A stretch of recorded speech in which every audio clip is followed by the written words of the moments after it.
E hoje eu gostaria de conversar um pouquinho sobre um tema que o Espírito Santo tem falado ao meu coração no decorrer dessa semana, e eu tenho me debruçado aos estudos das Sagradas Escrituras, principalmente nesse texto. E o tema da mensagem de hoje é: quando o deserto não é culpa sua. Quando o deserto não é culpa sua. Mas como assim, pastor, o deserto não é culpa minha? Porque às vezes tem desertos que eu e você passa que a culpa não é nossa. Ou seja, não teve origem em nós o deserto. Só que nós fomos acometidos por essa avalanche desértica e agora estamos no meio de um deserto que não teve origem em nós, mas estamos nele.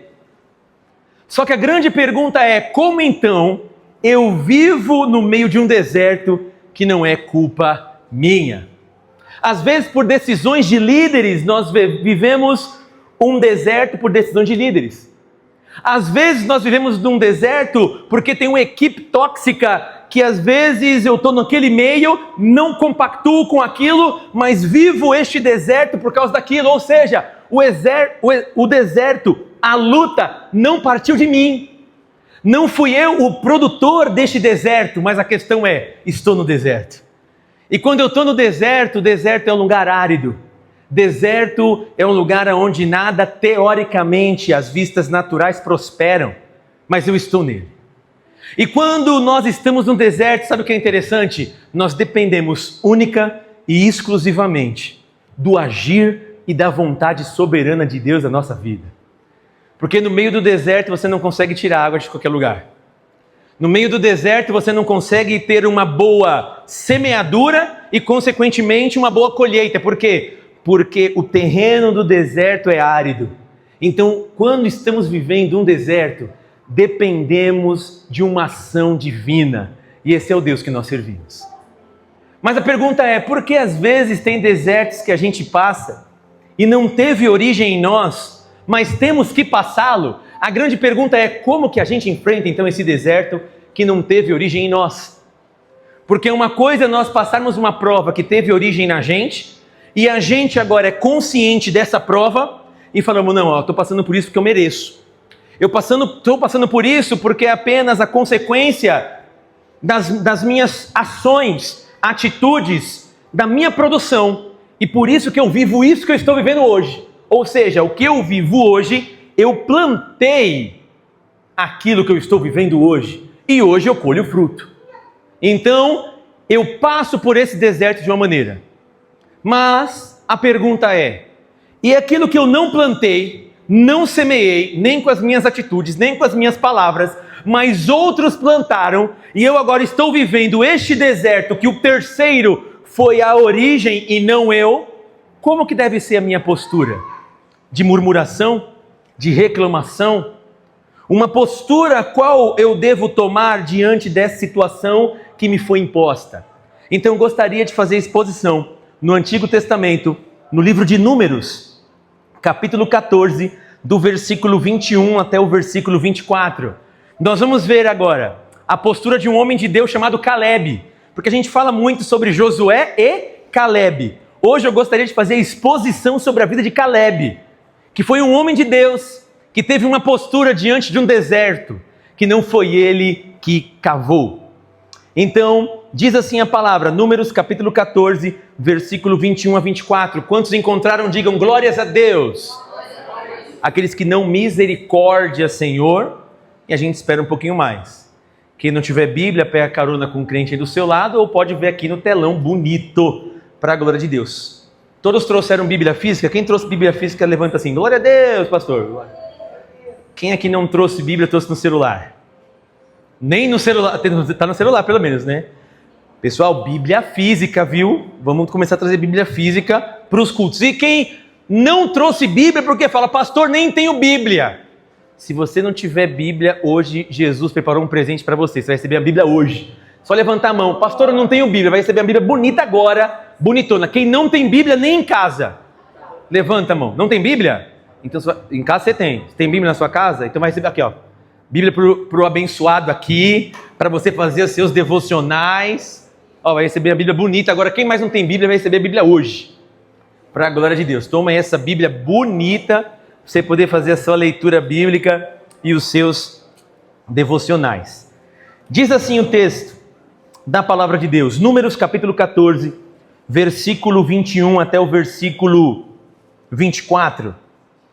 Deus falando com Moisés a respeito da desobediência do povo. Diz o texto, verso 21 de Números 14. No entanto, juro pela glória do Senhor, que enche toda a terra, que nenhum dos que viram a minha glória e os sinais miraculosos que realizei no Egito e no deserto, e me puseram à prova e me desobedeceram 10 vezes, nenhum deles chegará a ver a terra que prometi com juramento aos seus antepassados. Ninguém que me tratou com desprezo haverá, mas como meu servo Caleb tem outro espírito e me segue com integridade, eu farei entrar na terra que foi observar e seus descendentes a herdarão. Amém. Curve sua cabeça e feche seus olhos. Pai, no nome de Jesus Cristo, humildemente me apresento diante do teu altar com o temor e o tremor de sua palavra. Te peço perdão, Jesus, de todos os pecados que eu cometi, pecados nos meus pensamentos, no meu olhar, no meu modo de falar e até em atitudes que entristeceram o teu coração, eu te peço perdão. Assim como o semeador ele prepara a terra a ser semeada boa semente, que o teu Espírito Santo prepare os nossos corações para ser semeada a boa semente da tua palavra e ela gere em nós vida e vida essa com abundância. Uma vida que realmente vale a pena ser vivida. Repreenda toda obra do mal, tudo aquilo que nos impede de sermos agraciados e crescer um pouco mais na graça e no conhecimento de tua palavra nesta manhã, que caia por terra no nome de Jesus. Leva cativo o nosso coração e a nossa mente, a iluminando para a compreensão da tua palavra por intermédio do teu Espírito. E essa é a nossa oração no nome de Jesus. Amém. E amém, Senhor Jesus. Nós acabamos de ler um texto, meus irmãos, que fala sobre a análise de Canaã. Para a gente poder pegar um contexto histórico rapidamente, o povo de Deus, que é o povo de Israel, ficou cativo no Egito durante 400 anos. E nesse cativeiro do Egito, eles clamam, oram a Deus pedindo um libertador. Deus ouve essa oração, e essa oração Deus levanta um libertador chamado Moisés, que prepara durante 80 anos, 40 anos vivendo como filho da filha de Faraó, com toda a cultura egípcia, as melhores faculdades e universidades, várias línguas ele falava, ele era o príncipe do Egito. E depois de 40 anos ele é levado por Deus para o deserto para ser pastor de ovelhas.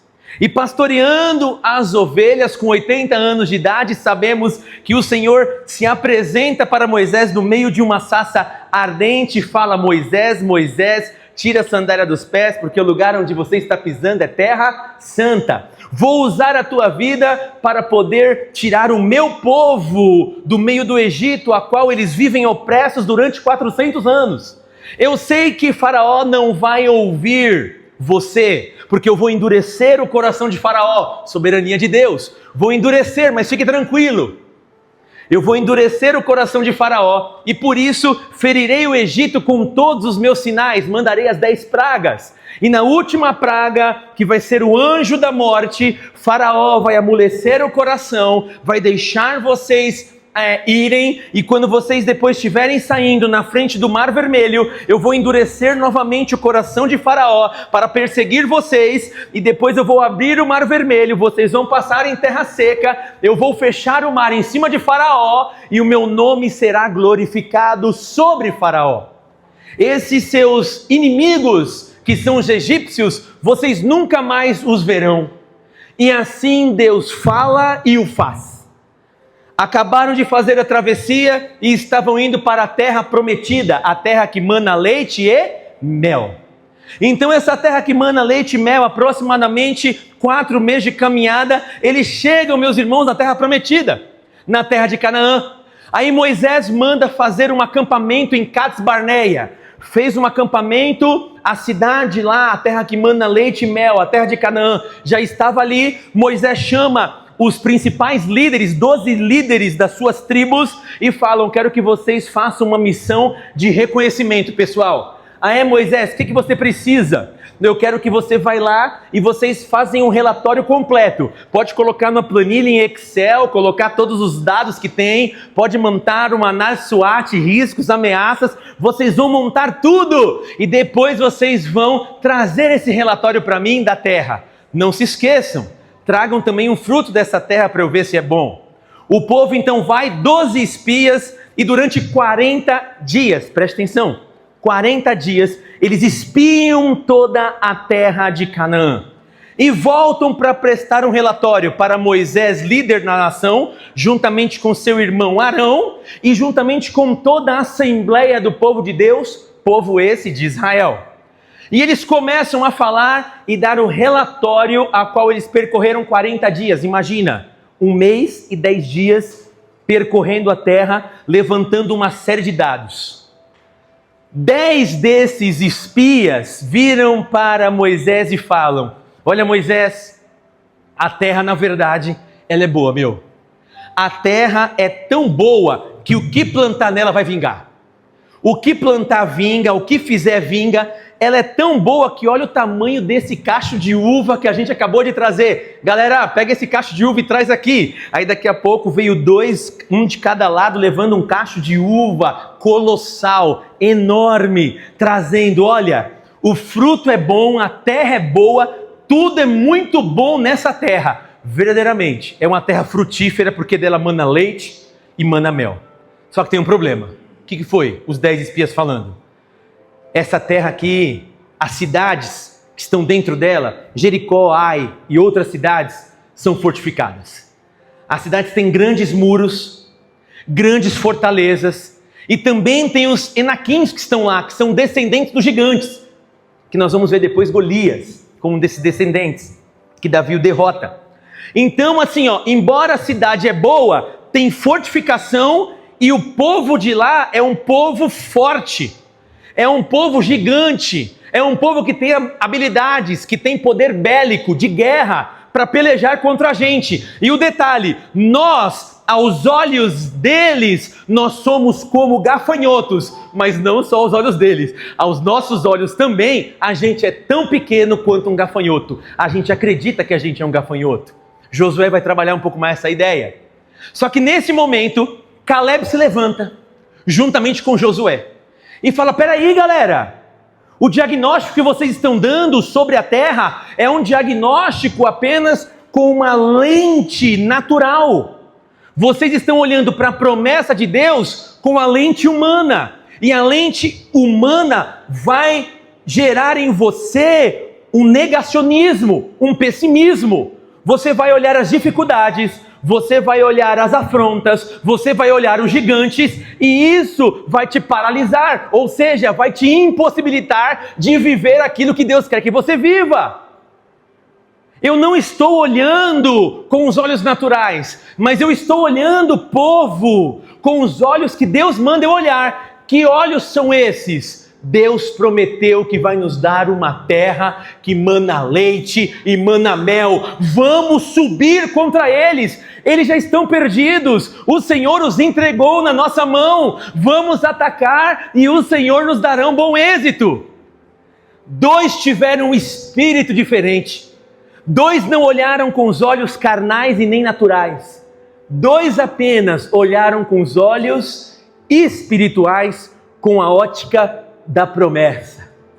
Porque se eu olho com os olhos normais, entra no meu coração medo, entra no meu coração a incerteza, e a incerteza, ela tem a possibilidade de me parar.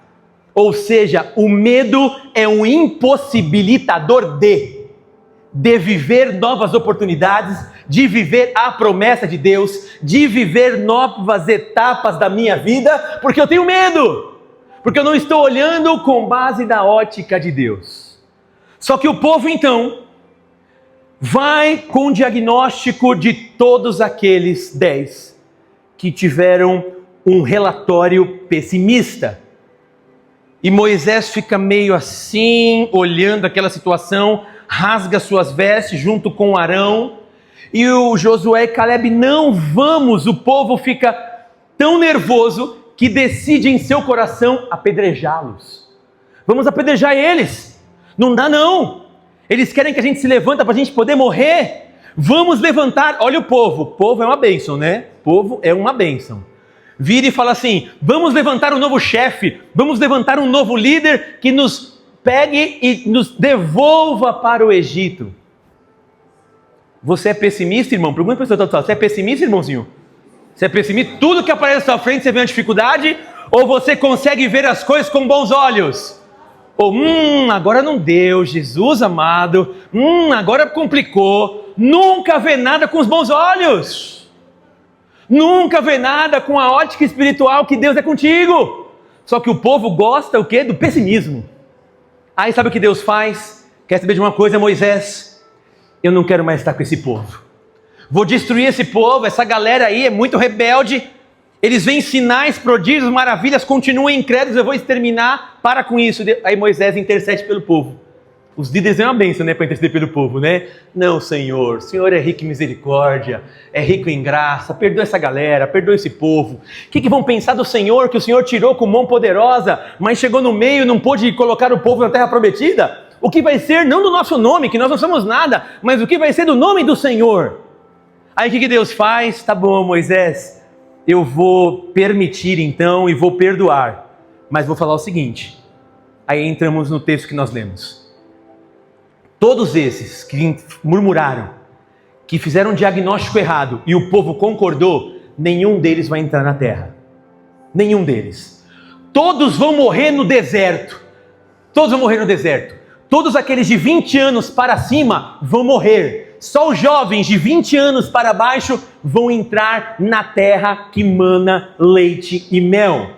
Os de 20 anos para cima não vão entrar. E detalhe, vocês não fizeram um diagnóstico durante 40 dias? Ótimo, cada dia eu vou contabilizar como um ano, ou seja, vocês ficarão peregrinando no deserto durante 40 anos. Os 40 dias vai ser agora os 40 anos. Então, pode começar a marchar, mas tem uma promessa. Caleb, como ele teve um espírito diferente, ele vai entrar. Mas ele vai ter que viver esse deserto. Então imagina você começar a viver um deserto que não teve origem em você. Imagina Caleb, o que, Senhor? 40 anos no deserto, mas eu não fiz nada. Eu acreditei. É eles que são rebeldes, não eu. Peraí, você está me falando que eu vou ter que enfrentar 40 anos no deserto, sendo que eu acreditei, eu tive um espírito diferente, eu tive fé, e agora porque essa galera é incrédula, ou seja, a incredulidade coletiva acometeu o povo, agora eu tenho que viver isso. Quem não creu foi eles. Eu não quero isso não. Não. Você é povo. Mas como eles foram incrédulos, neste momento é necessário que você enfrente um deserto que não teve origem em você. É necessário que você passe. Mas o que vai fazer você passar por isso é a minha promessa através de uma palavra que eu te dou. Tá vendo essa terra que você espiou? Tô vendo. Terra boa, sim, Deus, que mana leite e mel. Fica tranquilo. Você vai herdar ela. Seus filhos vão herdar ela. Vai passar depois de 40 anos? Sim. Quantos anos eu tenho? 40. Só com 80 e poucos a gente vai chegar lá. Com 85 anos. Isso. Mas eu vou sustentar você. Porque o que faz você ficar de pé no deserto não é a situação que te levou para o deserto, mas é a minha promessa sobre a sua vida que faz você se sustentar no meio do deserto. E essa crise acontece, meus irmãos, com ele, a gente aprende algumas coisinhas com este texto. Em primeiro lugar, que a gente aprende com esse texto e com a vida de Caleb. Seja fiel a Deus no deserto alheio. Continue sendo fiel a Deus, independente do deserto que você esteja passando, principalmente se esse deserto não teve origem em você. Olha o que diz o texto em Números capítulo 14, versículo de número 24. Diz o texto: mas como o meu servo Caleb tem outro espírito e me segue com integridade, eu farei entrar na terra em que esteve, e os seus descendentes a herdarão. Nele teve um outro espírito, ele foi fiel, ele foi leal à minha palavra, e essa lealdade eu traduzo como obediência. Eu obedeci a palavra de Deus por mais que os meus olhos quiseram mentir, mas agora eu estou vivendo um deserto que não teve origem em mim. Mas mesmo que não teve origem em mim, eu não permitirei que a situação externa influencie quem eu sou em Deus. Então eu vou me manter fiel mesmo em meio ao deserto. Eu não vou me corromper. Eu não vou deixar os meus valores serem deturpados ou degenerados, perder as características originais, porque eu não estou vivendo aquilo que eu deveria viver. Mas não, estou vivendo uma prova, estou vivendo uma luta por causa de terceiros. E isso às vezes acontece comigo, com você. Às vezes um membro da nossa família, ele pode às vezes ser um viciado em alguma parte, álcool, droga, que seja. Não sofre só ele, a família inteira sofre. Aí você fala: Deus, eu estou vivendo um deserto que não tem origem em mim. Deserto eu estou sofrendo por causa desse meu ente querido. Mas e aí? Eu paro de acreditar em Deus? Ou largo de mão? Não! Eu sou fiel a Deus mesmo no deserto alheio. Eu sei que não teve origem em mim, mas eu não sou fiel às situações externas. Eu sou fiel àquele que me prometeu. O problema do povo de Israel, que fez eles não entrarem na terra prometida, foi a incredulidade. Por isso que Deus fala: não aguento mais esse povo. Eu fiz tantos sinais, fiz tantas maravilhas, e o povo continua não acreditando em mim. Olha o que diz o texto de Números capítulo 14, versículo 11. Diz assim o texto da palavra de Deus: o Senhor disse a Moisés: até quando este povo vai me tratar com desprezo?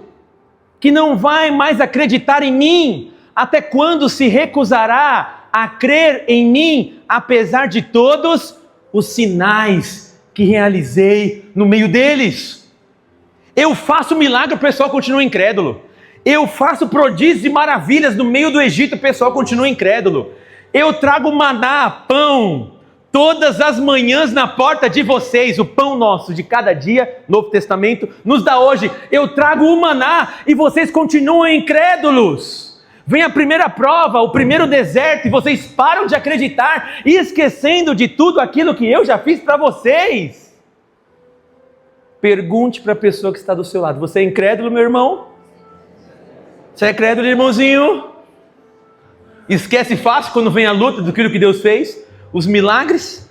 O povo deixou de entrar por causa da incredulidade. Aí o autor de Hebreus confirma isso que está no Antigo Testamento. Olha o que diz em Hebreus capítulo 3, versículo 16 ao versículo de número 19. Quem foram os que ouviram, falando do deserto, e se rebelaram? Não foram todos os que Moisés tirou do Egito? E contra quem Deus esteve irado durante 40 anos? Não foi contra aqueles que pecaram, cujos corpos caíram no deserto? E a quem jurou que nunca entrariam no descanso dele? Não foi aqueles que foram desobedientes? Vemos assim que não puderam entrar por causa da incredulidade. A falta de fé, de eu ser crédulo, gerando uma incredulidade em mim, é desobediência a Deus e me faz não viver aquilo que Deus tem para mim. A incredulidade é um impossibilitador de milagres. Deus tem algo para mim, mas se eu não acredito e tomo uma postura diante disso que Deus tem para mim, vai me impossibilitar, por mais que eu tenha uma promessa. Porque quando a gente está vivendo um deserto, a primeira coisa que vem em nós, sabe o que é? Murmurar. Será que você e eu murmuraria? Ah, Deus, dá licença. Sei porque que eu estou no meio do deserto, né? Estou no meio do deserto. Estou andando. Nos terceiro ano de deserto, terrível. Sol escaldante, mas tinha nuvem para proteger. Durante a noite, um frio terrível, coluna de fogo. Deus ainda protegia, mostrando graça e misericórdia. Estou andando com 3 anos de luta, não acredito. Se não fosse o Jairinho fazer aquilo, não estaria vivendo isso que estou vivendo hoje. Porque a gente gosta de botar a culpa no outro. A gente gosta de botar a culpa das nossas provas, dificuldades no outro. Pergunte para a pessoa que está do seu lado. Você gosta de colocar a culpa no outro em vez de você mesmo? Gosta? Porque quando eu coloco a culpa no... Aí vão falar assim, né, pastor? Já que a culpa é minha, eu coloco em quem eu quiser. Né? Eu coloco em quem eu quiser. Só que detalhe, quando eu coloco a culpa no outro, eu não estou falando que eu tenho culpa. Eu não consigo fazer uma análise sincera de mim mesmo. Ou seja, se eu estou vivendo isso, eu sou o principal culpado. Só que a gente muitas vezes não é sincero em reconhecer que erramos. E isso nos impossibilita de viver aquilo que Deus quer que a gente viva. Falta de fé e incredulidade. Para Deus Ele não gosta. Porque muitos dos nossos desertos, meus irmãos, são terceirizados. Decisões de líderes, cultura errada, crise familiar. Ou seja, a gente não consegue controlar e escolher o deserto que a gente vai passar. A gente não tem gestão do deserto. A gente não tem gestão da prova. Só que eu e você temos a gestão de qual espírito nós passaremos por essa prova. Estou passando por uma prova que não teve origem em mim, certo? Vou passar. A grande questão que Deus me dá a gestão é como que eu passo? Eu passo murmurando ou eu passo acreditando? 3 pontos que a gente pode pensar aqui juntos, como que a gente pode passar pelo deserto que não teve origem em nós. Primeiro, negar o cinismo. O que é isso? É desprezar ou desconfiar daquilo que Deus prometeu. Porque eu tenho cinismo, Deus falou isso, eu não acredito muito, eu desconfio disso que Deus falou, mas eu tenho que continuar acreditando, mesmo em meio quando a maioria que está do meu lado reclama. Olha que dificuldade. Todos reclamaram, todos deram um diagnóstico, e é interessante, quando eu e você imprimimos um diagnóstico sobre uma situação, a gente gera um julgamento. Só que esse julgamento, dependendo, pode não ser o correto. Só que daí, Caleb fez, eu não concordo, ele se posiciona, eu não concordo com esse julgamento, com esse diagnóstico que vocês estão dando referente à terra prometida. Eu não concordo com esse diagnóstico. Só que para não concordar, ele teve que ter uma postura. Mas muitos de nós, com medo da coletividade, das coisas que vêm para a gente, e de não ser aceito no meio de ambientes, a gente se deixa transformar e não se posiciona contra. Olha o que diz o texto de Números, capítulo 14, versículo 1 até o versículo de número 4. Olha o que diz o texto, põe aqui na tela. Naquela noite, depois do diagnóstico de Deus, toda a comunidade começou a chorar em alta voz. Todos os israelitas queixaram-se de Moisés e de Arão, e toda a comunidade lhes disse: quem dera tivéssemos morrido no Egito ou neste deserto. Porque o Senhor está nos trazendo para esta terra, só para nos deixar cair a espada? As nossas mulheres e os nossos filhos serão tomados como despojo de guerra. Não seria melhor voltar para o Egito? Disseram uns aos outros: escolheremos um líder e voltaremos para o Egito. Olha o povo. Não dá para viver isso. A gente vai ter que estava melhor, não dá para enfrentar eles. Olha o diagnóstico. Só que, o que fez Caleb? Negativo. Eu não concordo com vocês, mesmo se vocês forem maioria. Por que eu não concordo? Porque foi Deus que me falou. Eu não concordo porque foi Deus que me deu a promessa. Eu não concordo porque foi Deus que me deu a palavra. E eu prefiro ouvir aquilo que Deus me falou do que a opinião alheia que não tem a promessa de Deus. Mesmo que no início eu viva este deserto, eu vou com aquilo que Deus me falou. E Deus honra a fé de Caleb falando: todos aqueles que foram contra vocês morrerão no deserto. Apenas você, Caleb, e você, Josué, vão poder entrar na terra e o filho de vocês. Por quê? Vocês tiveram uma postura diferente quando todo mundo se juntou para falar contra a terra prometida. Segunda coisa que a gente aprende junto com ele: responder com obediência. Ele respondeu com obediência mesmo sem aplauso de terceiro. Eu vou obedecer aquilo que Deus falou. Mas está errado tal, não. Você pode não me aplaudir. O aplauso significa concordância. Eu não concordo com você,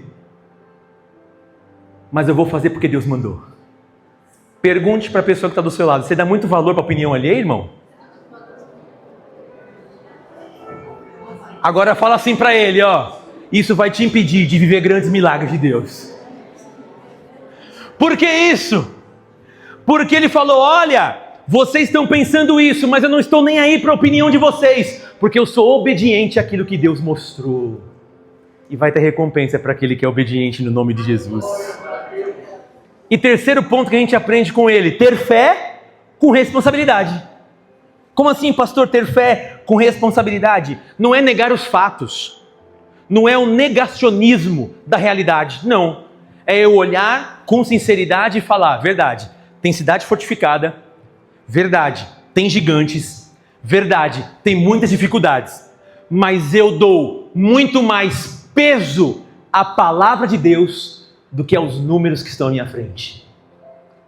A voz de Deus tem muito mais peso na minha vida, porque eu não me movo através de emoções e sentimentos humanos. Eu me movo em cima daquilo que Deus me manda se mover. Porque quando eu me movo em cima daquilo que Deus manda eu me mover, eu vivo o sobrenatural de Deus na minha vida. Dietrich Bonhoeffer, teólogo alemão do século XX, tem um trecho em uma de suas obras que ele fala aqui, que eu gosto muito, que ele fala o seguinte: olha, a fé só é verdadeira quando permanece firme, mesmo diante da injustiça e da incompreensão. Olha que interessante. A fé só é verdadeira, mas quando que a fé ela é verdadeira? Quando ela permanece firme diante da injustiça, ou seja, tem uma injustiça operando e a fé vai ser confrontada com essa injustiça e você continua firme naquilo que Deus falou para você. Mas é injusto. Isso que eu estou tomando é incompreensível. As pessoas não estão compreendendo isso. Estão contra mim, não importa. Eu tenho fé com responsabilidade, porque aquele que me prometeu é fiel e justo para cumprir. Olha o que diz o texto da palavra de Deus. Eu vou ser fiel a Deus, mesmo no meio do deserto alheio.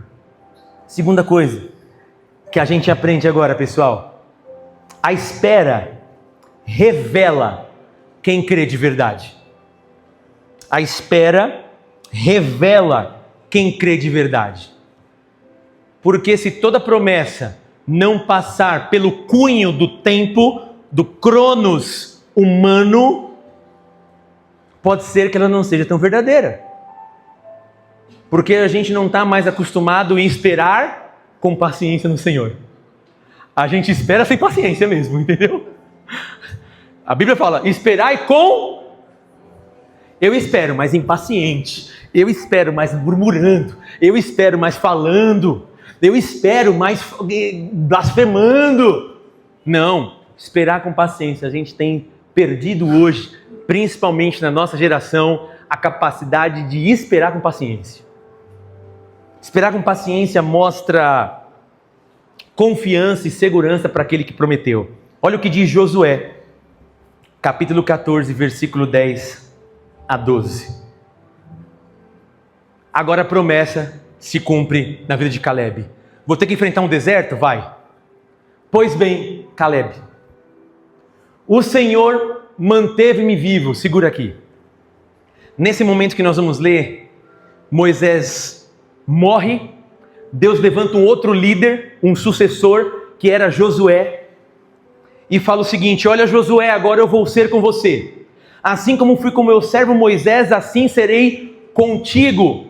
Esforça-te, tem bom ânimo, que eu te ajudarei. Mas imagina, José tinha dentro do seu coração receio. Oh Deus, você está falando que eu vou ser igual a Moisés? Mas Moisés foi um grande libertador de Israel, um dos homens mais mansos da face da terra. Sim, só que você esqueceu que quem fez tudo aquilo por Moisés não foi ele, fui eu. Ele apenas se dispôs e foi um instrumento de Deus. Mas fica tranquilo, assim como eu fui com ele, eu vou ser com você. Moisés morre, Deus levanta e dá esta unção para Josué. Josué então vai atravessar ali uma parte do Rio Jordão, coloca a capa, o mar se abre. Quando o mar se abre, toda a congregação de Israel vê o milagre e fala: olha Josué, a gente viu que agora você tem a mesma unção que Moisés. Você é do Senhor e o Senhor está com você. Como a gente viu isso? Fica tranquilo. Assim como nós somos fiéis e leais a Moisés, nós seremos também fiéis e leais a você, porque nós sabemos que Deus é na sua vida. E Josué então se levanta como o novo líder da nação de Israel. E começa então a conquistar todas as terras, Jericó, Ai e outras terras também. Só que nesse interim, vai chegando em Josué capítulo 14, a hora de cumprir a promessa. Aí Caleb vem bater um papo com Josué, os dois que tiveram um espírito diferente lá, os únicos dois. E eles começam a ter um diálogo. E olha o diálogo que Caleb tem com seu amigo Josué.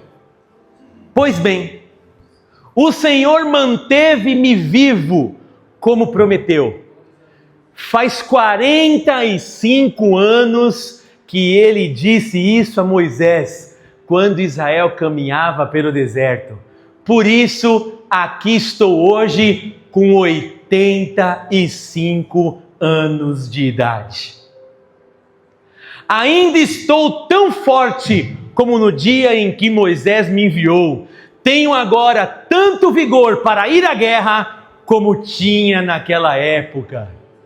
Dê-me, pois, a região montanhosa que, naquela ocasião, o Senhor me prometeu. Na época você soube que os anaquins, gigantes, lá viviam em cidades grandes e fortificadas.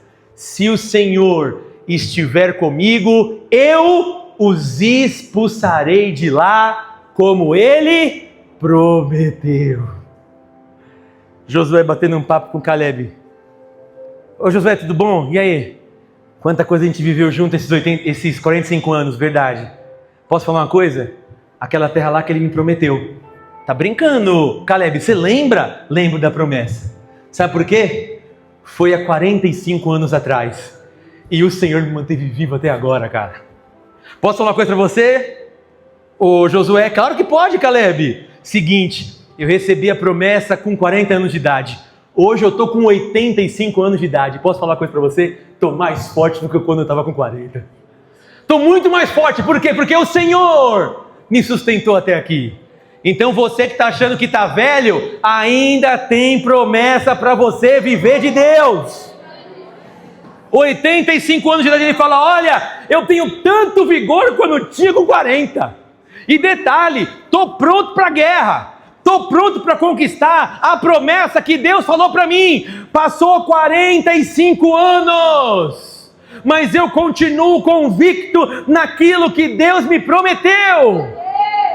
Mas por que eu continuo convicto? Porque foi Ele que me sustentou até aqui. Não foi por mérito humano, competências e habilidades humanas, não. Foi única e exclusivamente a misericórdia de Deus para a minha vida. O tempo não apagou a promessa, apenas testou a fidelidade. O deserto que eu e você passa vem apenas para testar se seremos fiéis a Deus ou não. Muitos, pessoal, no meio do caminho, abandonam a promessa de Deus, sabe por quê? Não suportam a demora. Mas a gente tem que pensar o seguinte, que a espera, ela é o filtro que separa quem tem fé genuína e quem quer as coisas rápidas e fáceis. A espera filtra isso. Porque toda espera tem um processo dentro dela, meus irmãos. E saiba de uma coisa, por que ele ficou 45 anos vivendo num deserto? Imagine você ficar 45 anos vivendo num deserto que não é teu. Fale para a pessoa que está do seu lado. Você conseguiria, irmão? 45 anos vivendo num deserto que não é teu. Eu estou com 41, ou seja, tem mais 4 anos de deserto, imagina. Vivendo uma coisa que não é teu. Mas por que que ele se manteve de pé e fiel? Números 23, versículo de número 19, diz o seguinte. Números 23, 19. Deus não é homem para que minta, e nem filho do homem para que mude de ideia. Acaso ele fala e deixa de agir? Acaso ele promete e deixa de cumprir? Ou seja, olha só, ele que prometeu, você pensou que ele parou de agir? Não! A partir do momento que ele te deu uma palavra e uma promessa, ele já começou a trabalhar para que essa promessa se cumpra na sua vida. E ele que prometeu para você é fiel e justo para cumprir aquilo que Deus falou no seu coração por intermédio de tua palavra. Ele é poderoso para fazer cumprir, porque olha o que diz em Hebreus capítulo 10, versículo de número 23.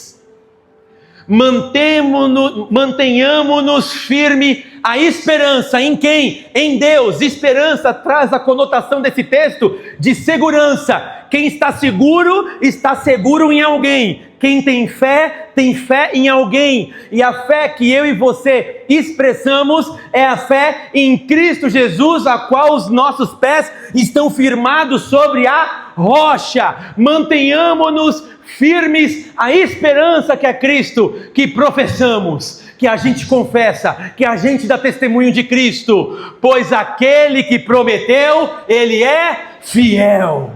Aquele que te prometeu, meu irmão e minha irmã, é fiel e justo para cumprir.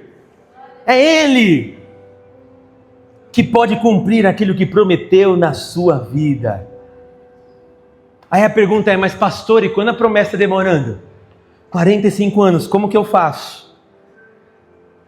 3 coisas que você pode fazer se você estiver passando no deserto. Pergunte para a pessoa que está do seu lado. Está passando por um deserto aí, irmãozinho? Está passando por um deserto? Seja ele familiar, seja ele profissional, seja ele ministerial. 3 coisas que você pode fazer. Primeira delas, o que você vai fazer? Mantenha a memória da promessa. Recite a promessa. Recite a palavra que veio a promessa. Ore a promessa. Fale da promessa. Lembre dela. Por isso que no livro de Lamentações de Jeremias, Deus permite que Jeremias, ele crie o livro de Lamentações, porque no livro de Jeremias ele teve como se fosse um ministério furado. Deus o chama, as nações te dei por profeta, mas detalhe, Jeremias, você vai pregar para ouvidos surdos. Você vai pregar para corações endurecidos. As pessoas não vão ouvir você. Jeremias começa então a pregar, ninguém se converte, ninguém aceita Jesus, nada acontece. Imagina Jeremias, Deus, você me chamou para barco furado. Eu prego o evangelho, falo da tua parte, as pessoas não acreditam. Eles acreditam em falsos profetas que vão falar para eles que tudo virá bem. E eu estou profetizando aqui que vai ter um cativeiro babilônico. Então Deus permite então que ele lamente, não murmure. E cria o livro de Lamentações de Jeremias. E no livro de Lamentações de Jeremias, ele fala o seguinte: nos momentos mais difíceis da sua vida, nos desertos particulares que só ele sabia e Deus, que às vezes você não conta para o seu marido, que às vezes você não conta para sua esposa, você não conta para os seus filhos e não conta para os seus familiares, Jeremias fala o seguinte: eu quero trazer à memória aquilo que me dá esperança. Eu quero mergulhar no baú de minhas memórias. Eu quero mergulhar no baú das minhas lembranças.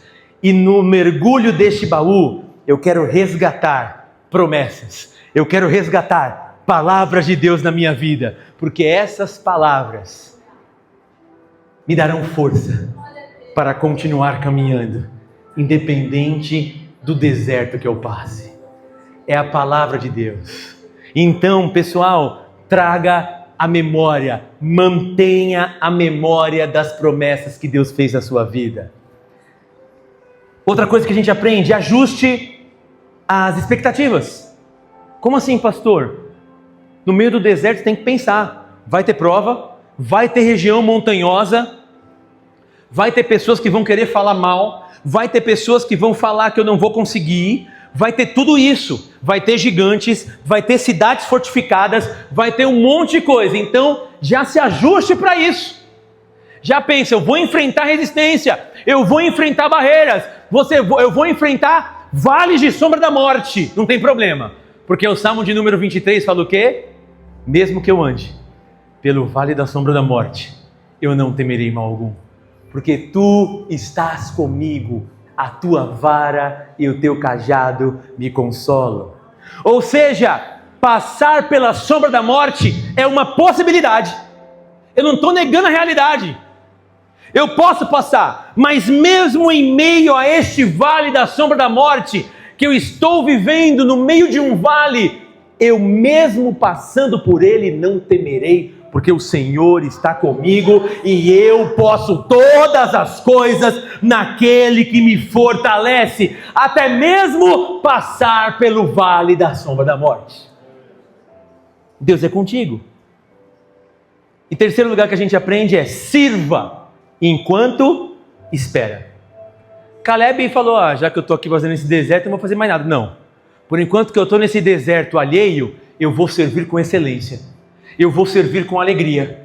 E como a gente sabe que ele serviu e se preparou? Por enquanto que eu estou no deserto, é um tempo de preparo. Eu vou me preparar. Por quê? Quando ele sai do deserto com 85 anos de idade, que ele fala, eu tenho mais vigor do que quando eu tinha 40 anos. Nesses 45 anos eu não fiquei parado não. Eu me preparei, eu me capacitei, eu estudei, eu trabalhei para poder agora chegar e eu poder herdar a promessa e viver aquilo que Deus prometeu para mim. Eu entendo que eu tive que passar por todo esse processo desértico, me capacitar, me desenvolver para poder realizar aquilo que Deus tinha para mim. O deserto é o momento de eu e você se preparar. Agora pergunte para a pessoa que está do seu lado, está se preparando ou está deixando a vida me levar? Você está se preparando, meu irmão, ou está no comodismo?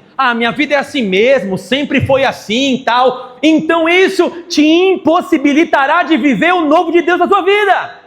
Isso vai te impossibilitar de viver promessas de Deus. Isso te impossibilitará de viver um grande avivamento da parte do Senhor. Por quê? Porque você não está se preparando. Você agora está apenas consciente do status quo que você vive e fala, minha vida está assim. Aí nós vivemos uma vida medíocre, achando que está bom e estamos perdendo o melhor de Deus para a nossa vida, porque não estamos nos preparando. Fale para a pessoa que está do seu lado, se prepara, meu irmão. Se prepara para o novo de Deus, se prepara para a nova etapa, se prepara para viver as promessas. Se prepara. Uma frase de Charles Spurgeon, que eu também gosto muito em uma de suas obras, ele fala o seguinte: a promessa de Deus pode demorar, mas nunca caduca. Quem crê, aprende a esperar cantando.